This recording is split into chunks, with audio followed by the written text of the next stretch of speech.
भारत के इस लोकतंत्र को कैसे मिले नेता तंत्र से मुक्ति। नमस्कार, मैं पूनम राठौड़, आप देख रहे हैं मरुधर टाइम्स टीवी। हमारे 72वें गणतंत्र दिवस पर हम जरा गहरे उतरें और सोचें कि हमारे गणतंत्र की सबसे बड़ी चुनौती क्या है। क्या यह नहीं कि वह एक सच्चा गणतंत्र बन जाए। गणतंत्र यानी क्या? गण का तंत्र अर्थात जनता का तंत्र, ऐसा तंत्र जिसमें जनता का राज हो, जनता के लिए हो और जनता के द्वारा हो। क्या भारत में सचमुच ऐसा राज है?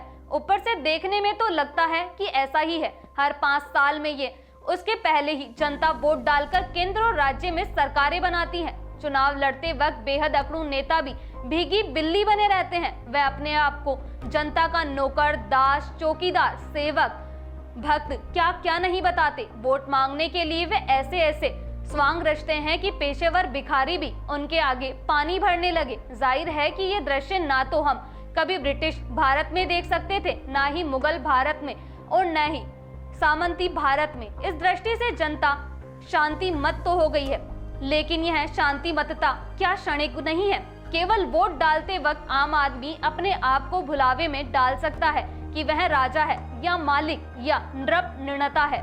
क्या उसके बाद के 5 वर्षों में उसके हाथ में कोई ऐसा अंकुश होता है जिससे वह अपने सेवकों, नौकरों और चौकीदारों को पर लगाम लगा सके।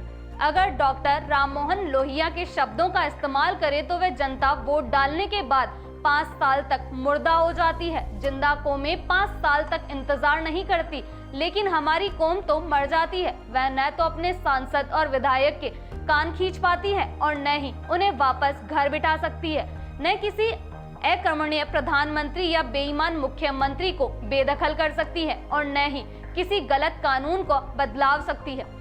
अगर वह किसी गलत कानून के खिलाफ अहिंसक प्रदर्शन करती है तो भी उसे आतंकवादियों से जोड़ दिया जाता है। हमारे संविधान निर्माताओं ने हमें दुनिया का सबसे बड़ा संविधान दिया, लेकिन हमें वे ये चाबी देना भूल गए जिसमें हम व्यवस्था के ताले को 5 साल के पहले ही खोल सके। इसका नतीजा यह हुआ कि हमारे चुने हुए नेताओं का बर्ताव हमारी विदेशी और सामंत शासकों से भी बदतर हो जाता है।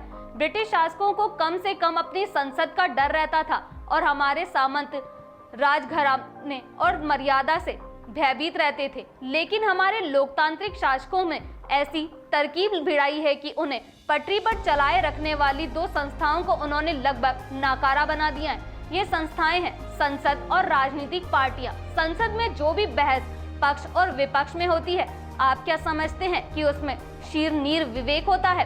क्या हर वक्ता अपने विषय पर निष्पक्ष और निर्भय राय प्रकट करता है? उसके हर तथ्य में, हर तर्क और निष्कर्ष पार्टी लाइन पर चलता है। उस लाइन पर चलते हुए सच्ची बात भी मुंह से निकल जाती है, लेकिन कोई गारंटी नहीं कि उसी विषय पर वही वक्ता जो आज एक पार्टी में है, अगर वह कल दूसरी पार्टी में होगा तो वही बात कहेगा। उसे हमेशा पार्टी लाइन का ही अनुसरण करना होगा। इसका अर्थ क्या हुआ? जनता की लाइन कहाँ गई? वह चुनाव तक जिंदा रही और उसके बाद 5 साल के लिए मर गई। इन सांसद या विधायक महोदय से कोई पूछे कि तुम्हें संसद किसने चुनकर भेजा है, तुम्हारी पार्टी ने या मतदाताओं ने?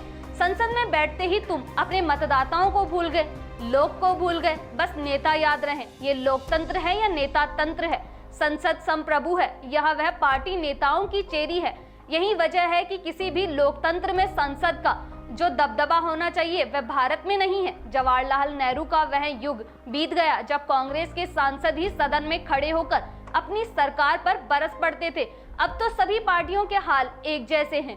हमारी राजनीति ऊर्ध्वमूल है, इसलिए जन आंदोलन के प्रति हमारी सरकार का रवैया अंग्रेजों या सामंतों जैसा हो जाता है। हमारे शासक जनता के प्रति कृतज्ञ नहीं होते, उसका वह दिखावा करते हैं। वह उन पार्टी नेताओं के प्रति कृतज्ञ, विनत और आज्ञाकारी होते हैं जिन्होंने उनको मखमली कुर्सियों पर बिठा दिया है।